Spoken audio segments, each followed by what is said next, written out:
देश के पूर्व राष्ट्रपति प्रणब मुखर्जी अब नहीं रहे और हम उनकी उन यादों को इस समय समेट रहे हैं जिनके कारण कुछ लोगों के लिए वो एक ट्रू स्टेट्समैन रहे, तो कई लोगों के लिए दिलों का रिश्ता जुड़ा रहा, उनके लिए केवल और केवल प्रणब दा 13वें राष्ट्रपति थे भारत के। और यहीं पर पीछे राष्ट्रपति भवन, जो इस समय आपको पूरी तरीके से अंधेरे में डूबा हुआ नजर आएगा, यहां पर जितने भी तिरंगे थे उन्हें सम्मान स्वरूप इस समय नहीं लहराया जा रहा है, क्योंकि देश के राष्ट्रपति गए हैं यही राजपथ जहां से हर साल 26 जनवरी को 2012 से 2017 के बीच उनका कार्यकाल यहां पर परेड की सलामी लेने के लिए आगे बढ़ते थे। उनके चेहरे की वो मुस्कान, उनके कामकाज की वो दृढ़ता कोई कैसे कभी भूलेगा। उनकी बेटी ने भी अभी से कुछ देर पहले एक ट्वीट किया है और उसके जरिए अपने पिता को याद किया है, जिसमें उन्होंने अपने आप को भाग्यशाली माना है कि वो प्रणब दा की बेटी हुई। जब से ये खबर सबके सामने आई है, हालांकि बहुत दिनों से बहुत गंभीर रूप से बीमार चल रहे थे और सब बस अपनी प्रार्थना और दुआ से ये चाहते थे कि प्रणब दा को एक लंबी जिंदगी नसीब हो। लेकिन जब से ये खबर सबके सामने आई है, तब से बड़े से लेकर छोटे तक जिसका जो श्रद्धांजलि का तरीका है वो नजर आ रहा है। प्रधानमंत्री नरेंद्र मोदी हों, मौजूदा राष्ट्रपति रामनाथ कोविंद हों, अलग अलग पार्टियों के नुमाइंदे हों, सबकी तरफ से प्रणब दा को श्रद्धांजलि दी जा रही है।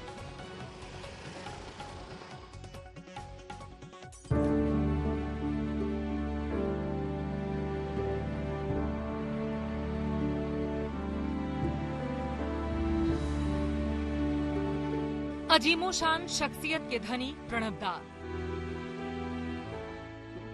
चंद बातों में अपनी बात दूर दूर तक पहुंचाने वाले प्रणब दा not just in word but also in spirit.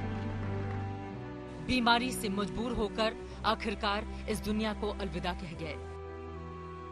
ये शाम 5:46 का वक्त था।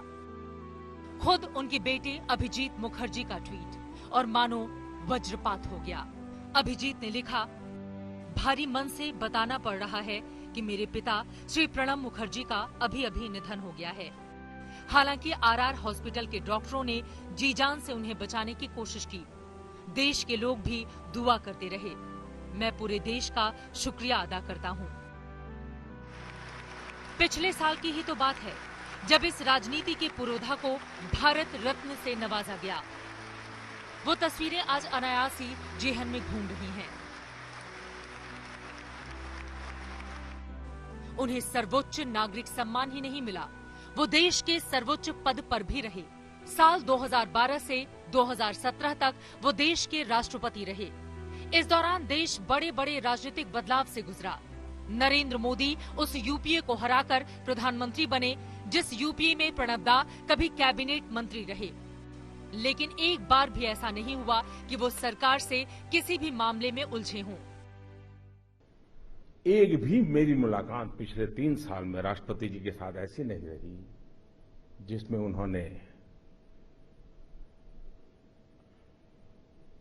पिता की तरह, और मैं बहुत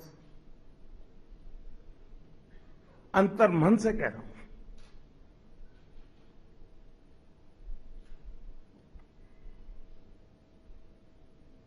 कोई पिता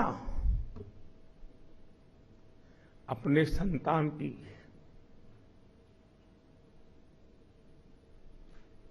जैसे देखभाल करे। देखो मोदी जी, आधा दिन तो आराम करना ही पड़ेगा। मुझे दा कहते हैं, प्रणब दा कहते हैं, भाई इतना काहे दौड़ रहे हो, कुछ कार्यक्रम कम करो, तुम तबीयत का संभालो। चुनाव के दिन थे उत्तर प्रदेश में, मुझे कहते हैं कि भाई जीत और हार चलती रहती है, लेकिन कोई शरीक करके देखोगे कि नहीं देखोगे? ये राष्ट्रपति के दायित्व का हिस्सा नहीं था।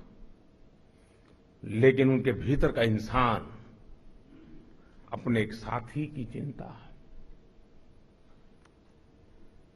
और मैं मानता हूं कि ये व्यक्तित्व, ये संबंध, ये रूप राष्ट्र जीवन के लिए एक बहुत बड़ा हम जैसे लोगों को प्रेरणा देने वाला काम होता है। और वो काम प्रणव दा ने किया है, आदरणीय राष्ट्रपति जी ने किया है।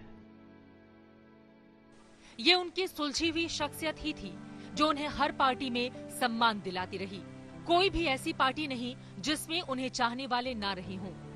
लेकिन विडंबना देखिए, कोरोना नाम की आफत ने उन्हें आखिरी समय में घेर लिया था।